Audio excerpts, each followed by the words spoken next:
Good morning, First Christian. I'm back again. They let me up here one more time. Let's see if they'll let me do it again. So you all actually can be seated. We're going to be going through the scripture, a little bit through the sermon. If you're just tuning in to our series, or if you're new to the series, we've been working on a series regarding Daniel. So the book of Daniel. And today I am actually coming from Daniel chapter 6. So that you can turn to, but you don't need to stand. And today we're going to talk about haters gonna hate. Yeah. Now, this is a familiar story, which is Daniel in the lion's den. But I have a feeling that even though we have heard this story many, many of times, I don't think we've ever truly paid attention to how it all goes down.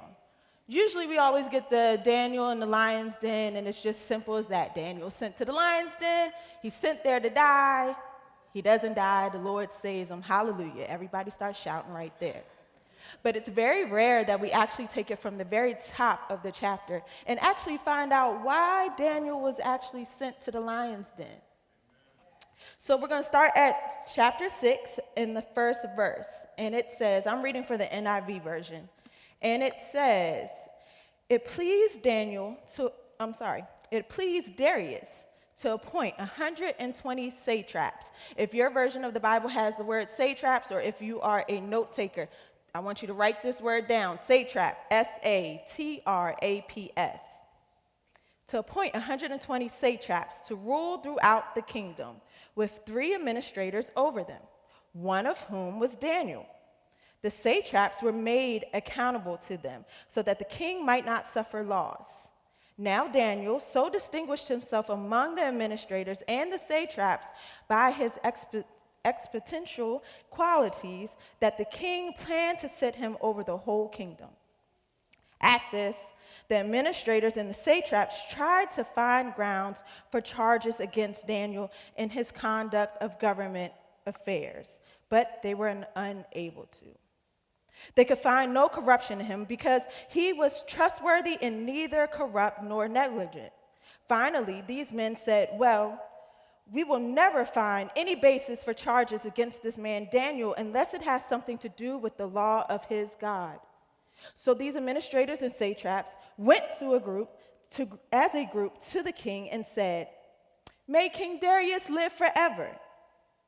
The royal administrators, prefects, satraps, advisors, and governors have all agreed that the king should issue an edict and enforce the decree that anyone who prays to any god or human being during the next 30 days, except to you, your majesty, shall be thrown into the lion's den. Now your majesty issued the decree and put it in writing so that it cannot be altered in accordance with the law of the Medes and the Persians, which cannot be repealed. So King Darius put the decree in writing. Now, when Daniel learned that the decree had been published, he went home to his upstairs room where the windows opened towards Jerusalem. 3 times a day, he got down on his knees and he prayed, giving thanks to his God, just as he had done before. Then these men went as a group and found Daniel praying and asking God for help. So we're going to stop there for right now, all right? So, to take you from the top, what's going on right here is we have a new king. His name is Darius. Typically, we've been hearing about King Nebuchadnezzar or King Belshazzar, but today we have King Darius. First, Daniel is about 80 years old now. When we first met him, he was a teenager, so we talking about years. This man has been going through it. You hear me? He is now around 80 years old. So we have King Darius, who has set up 120 satraps. So satraps, those are people that are representing the king. And now Daniel and 3 other administrators are over top of these satraps. So to put it into layman's terms so we can kind of get it, the king is the superintendent of schools. We have 120 teachers, those are the satraps. Daniel was already over top of the teachers, but now Daniel is becoming principal. Daniel was a foreigner. He's not like them. He hasn't been to school like them. He doesn't have a degree like them. But now he's being placed over top of everybody because of the king loves him this much, and because Daniel has been so trustworthy, they cannot find anything wrong with this man, but he has been appointed to a higher position, and the satraps are mad. How you coming in here, taking over? You have not been shooting hoops like I have on this basketball court, and you already making the team. What is going on? The satraps are hot. And so now we have a real issue. Now the satraps are going to King Darius because we don't like that. Now we all know that we have been around or maybe heard of situations where people get a little ticked off when you start taking over or when you start doing things. I know I'm not the only one who's been on a job where things start getting a little convoluted and now we have an issue. So that's what's going on right here. Y'all follow me so far? All right, I'm a talker, so I'm going to need y'all to talk back to me so we can communicate together. All right, so that's where we are right now. We have this issue, and the satraps have gone to King Darius, and they are going to talk about their woes. So the thing is, they go to King Darius. Daniel has no idea that they're even doing this. Daniel's just doing his job like he's always been doing. He's just doing his job, and they go to King Darius, and now we all have an issue. And they go to King Darius basically saying like this, hey, King, so basically what we need for you to do is to put in this law that says that anybody who does not pray to you will get sent to the lion's den. They're putting in this whole thing. They have basically had a hater conference to get Daniel into trouble because they're trying to get rid of him. They have gone to the king saying this. They have gone to the king saying this. And they have gone to him just asking, basically, like, look, we need you to put into this law that this edict will come through, that Daniel will be taken. No, because the king doesn't know about Daniel yet, that is what they're trying to say. So they're basically coming to him just basically saying that they want him to be taken out of here. Everybody following? All right. So, I'm sorry, y'all. Sit down. We're going to get this together. We're going to get comfortable in this, all right? We're going to have a little bit of Bible study because we're going to take it there. So, this is what we need to know. Because in life, unfortunately, we're always going to have haters. We're either going to have haters or we're going to be the haters. We're just going to put it what it is. We're either going to hate or we're going to be the haters. Let's just be honest. Not saying that we necessarily want to do that or be that way, but sometimes life happens and that's just what it is. A lot of times when we are being hated on, usually it's because we are revealing something in somebody else that is now becoming uncomfortable for them. We are revealing an insecurity in them that a lot of times they begin to start feeling some type of way when we show up. You ever been in a room, then all of a sudden stuff start changing up? People get quiet. Used to be your friends. A lot of times it is your friends. It is the circle that you are used to. I think it was T.D. Jakes. He said that you pick your own Judas. A lot of times that's what happens to us. And the thing is, when we start doing well, it could be anything from getting a new client for your business. First of all, everybody was praising you. Oh, you're doing good, doing good. Now all of a sudden, crickets. Could be into a new relationship. That is a good relationship because there is a difference between when people get quiet when it's a bad relationship and when people get quiet when it's a good relationship. Getting into a relationship, people start feeling some type of way.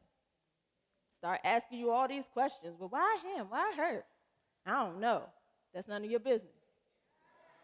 It's none of your business. You stay right there. Those are the kind of things that we start seeing in people when they start hating about us. They start coming around. You start sharing certain things, and then they want to share about what they've done.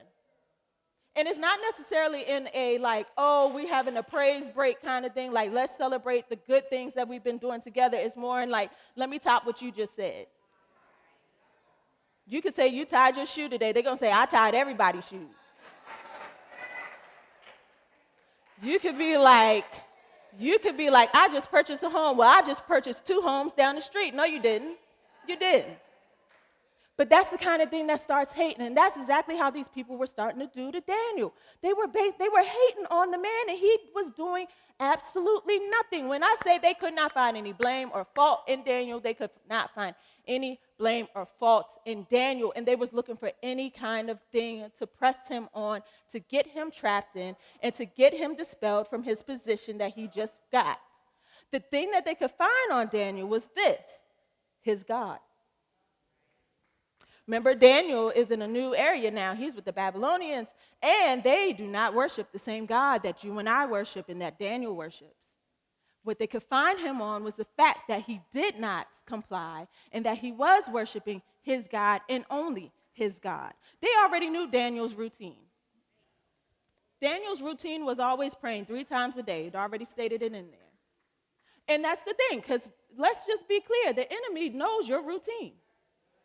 The enemy knows what's going to get you. He knows what you're already doing. And the thing is, he will tell your enemies the same thing, whether they know it or not. And that's what they got Daniel on. But the funny thing is, even though the law was in place that nobody in the kingdom could worship or pray to any other person but to King Darius, Daniel did not care. He didn't care about them people. He didn't care about that law. He didn't care about nothing that the king had to say. Because when it came down to his God, that's exactly where he stood, and he was not moving from it. So Daniel continues to pray 3 times a day. Still law in place. He knows they're ready to try to get him. He does not care. And what do? They find him praying up in his upstairs yet again.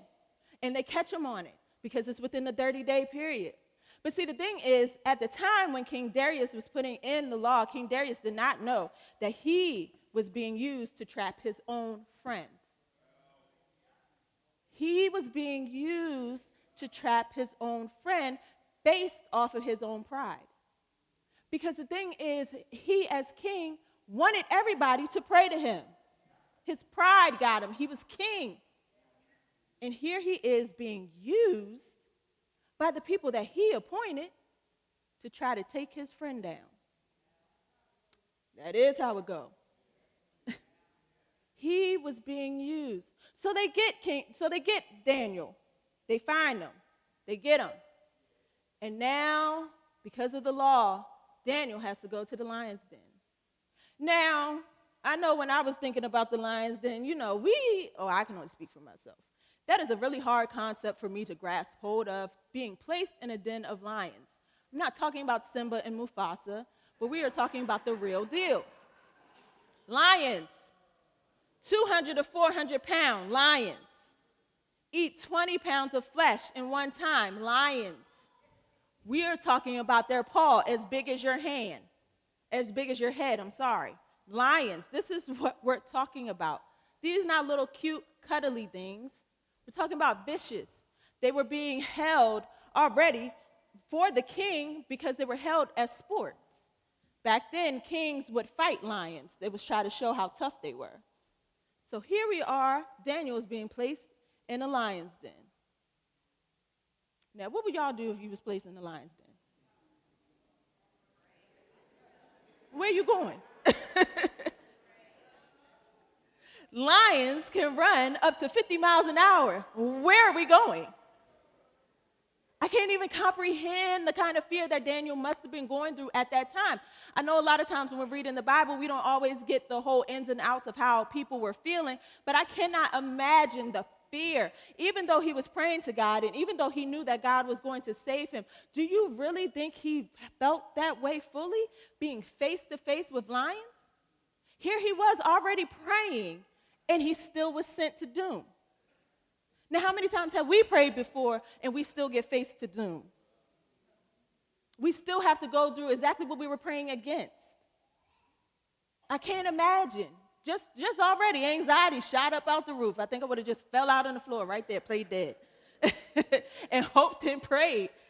But here he is in this area being sent. So they rolled the stone in front of the cave where he was in. technically, this might be another time that we've heard about stones being rolled in front of areas where they hope for somebody to die. Same like Jesus, right?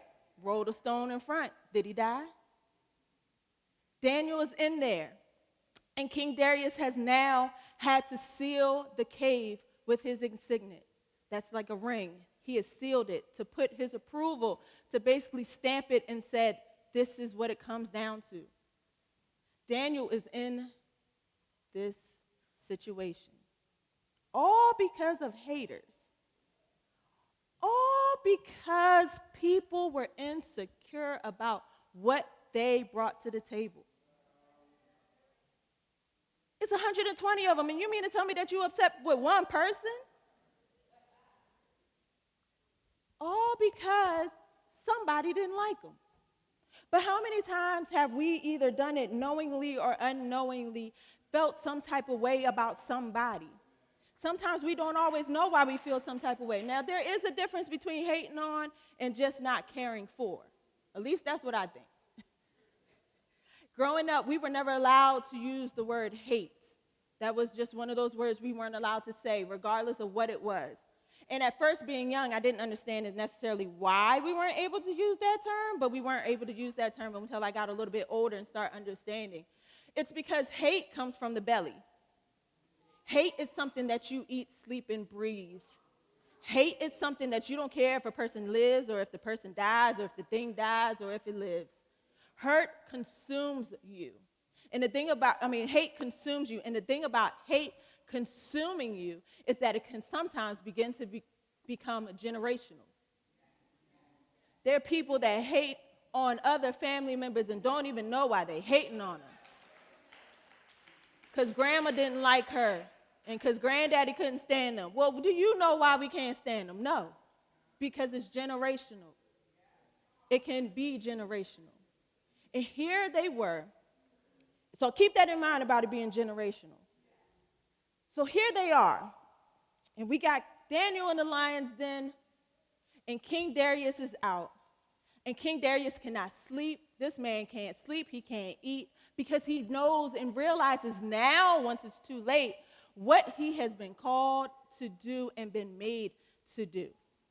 Here he is worried, sick, because now his friend is in that lion's den, and nobody makes it out of the lion's den alive. Everybody knows that. That's why it's there. That's why it's capital punishment. Everybody knows what the results are once it's finished. But morning comes. Morning comes. In the morning, Darius goes running off to the lion's den. Go check on Daniel. Hey, Daniel, you good? Paraphrasing. I would say that.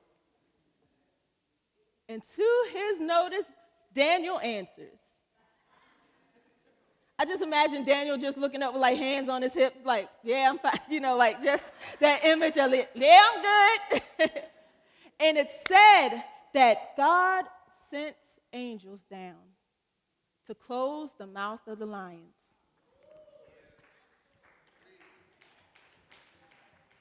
Now, these lions, of course, here they are real. But what are the lions in your life that God is closing the mouth of? What are those lions? Are they the naysayers? Are they the people that said that you would never make it into anything? Are they the ones that said that you would never get clean? Are they the ones that said that you would never let go? Who are the lions? Have you faced them? If you haven't, in the words of my dad, you will. The lions. God sent an angel to shut the lions' mouths. Talk about a miracle. What is this? Nobody has ever seen anything like this. And I'm sure we probably would never see anything like that now. But the lions in your life, their mouths will get shut. As long as you continue to stay firm in what God and who God is. That was the thing. Daniel stayed firm on who God was. He took it to the bank. He stood on that word. Even when he knew that they were coming for him, he still did not give up on God. He still continued to pray, even when he still was sent to what it was going to be his demise. So the thing about the den, and once Daniel was out, is this. And I said a little bit about generational. Guess who got sent to the lion's den after Daniel got out? All the haters. All 120 of them. And their children and their wives. Generational. You might be feeling some type of way, or somebody might be feeling some type, but guess what? Generational. Be careful what you say. Be careful what you think. Be careful how you don't like somebody. Be careful how you feel about something. It's generational. Even though the 120 satraps were the ones who did it, everybody paid for it. Talked about ticked off. I'll be hot. We going down to the lion's den together. I didn't say that. You said that. Everybody's going down. But just how that inner hatred can come. We see a lot of that now, whether it's just in our neighborhoods or whether it's in our nation as a whole, that hatred. A good example of what's going on right now that we can bring to it, Shanquilla Robinson. Have y'all heard about her yet? Shanquilla Robinson? For anybody who has not heard of her, she is a young African-American woman, 25 years old. She went to Cabo, Mexico with her friends on a birthday trip for one of her friends and did not make it home. Within 24 hours, she was murdered because of hatred. Murdered by people she considered friends, allegedly. Let me put that out there before we get in trouble. By friends. People that were hating on her. My girl bought the Airbnb they stayed in because she was the one who had the money. She was the number one hair braider. She was blowing up on TikTok, on Instagram. Her business was blowing up. Haters, hatred, the jealousy was so embroiled in them, they took her out. And they smiled in her face on the airplane. We understand this. Real life Daniel. It's the things that sometimes we don't always understand or realize that we can be jealous of or jealous regarding a person, and that does not matter the age. It does not matter the age. This is not a young issue. It's an everybody issue. Because sometimes we're so engrossed in it that until we don't even realize how it's affecting our whole mentality. And sometimes even that hatred is buried in unforgiveness. A lot of times, because we might not like something or somebody to that degree, it's because we feel wronged by them, whether they know it or not.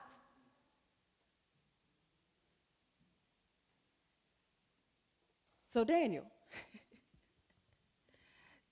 is up out of this den. The 120 satraps have now been tossed into the den because of their wrongdoing and because of their hatred. So how can we live and change and learn from what it is that they've done? We can be a lot nicer to each other, that's for one.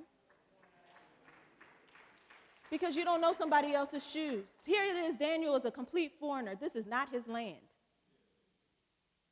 And they couldn't stand him because he was better than. But it didn't mean that they couldn't learn from him.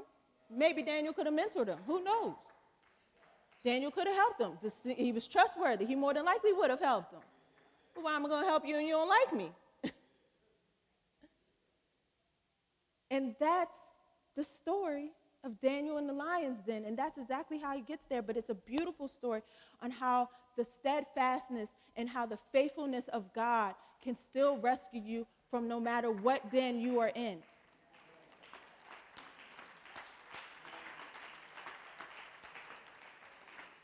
He can take care of you if you steadfast with him. See, that's the great thing about God that I've had to learn. I'm not saying that I'm a perfect Christian. I never have been, never will be.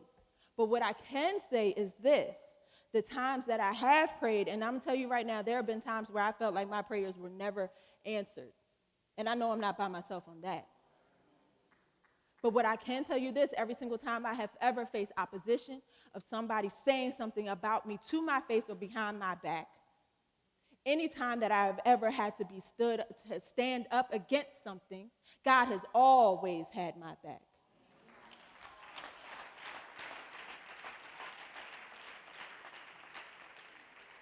There are many times some of us you will never see your hater face to face because they'll never be brave enough to say anything to you.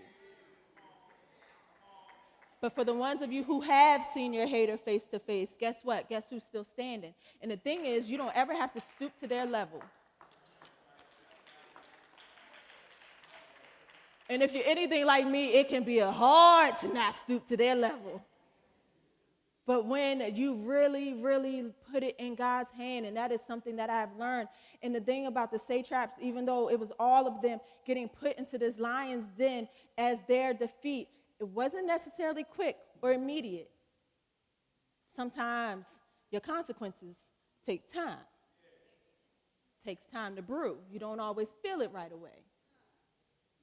But those things, and that's the kind of thing that we have to be mindful of the things that we say and the things that we feel and the things that we put out in the atmosphere. Those things have consequences, and we need to be careful of when we're saying it because it's going to come back. Might not be to you, but it's going to come back to people that you know and or love. So I leave that with you today. Is just taking the story of Daniel in the lion's den a little bit further on what it really means to be in the den. What it really means to face those lions that you might not even know that you can get out of. So if you believe in the word that has just come out forth and what God has presented, please say amen.